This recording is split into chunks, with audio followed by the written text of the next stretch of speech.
Assalomu alaykum. Ushbu loyihamiz Xalqbank hamkorligida Samarqand viloyati Samarqand tumani Shirinobod hududida joylashgan 684-konturimizda amalga oshirilmoqda. Bu yerlarimizga uzum ekilgan. Uzumlarimiz toifa uzum toifasiga kiradi.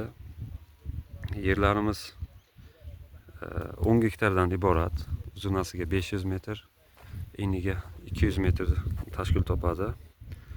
Bu yerdagi ekinlarimiz zamonaviy usullar bilan parvarishlanib kelmoqda. Ekinlarni yetishtirish jarayoni sentyabr, oktyabr oylariga, taxminan 180 kunlarga hosillari yig'ishtirib olinadi. Yerlarimiz sug'oriladi va tabiiy va mineral o'g'itlar bilan parvarishlanadi. Ushbu loyihamizda 12 ta dehqon xo'jaligimizga bo'linib berilgan.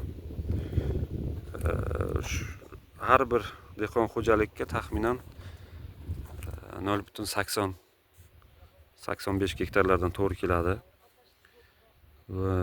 Loyihamizni samarali amalga oshirilishi uchun lider tadbirkorimiz Mamat Agro biriktirilgan.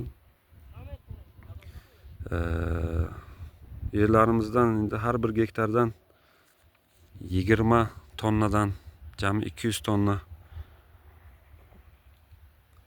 hosil yetishtirish rejalashtirilmoqda.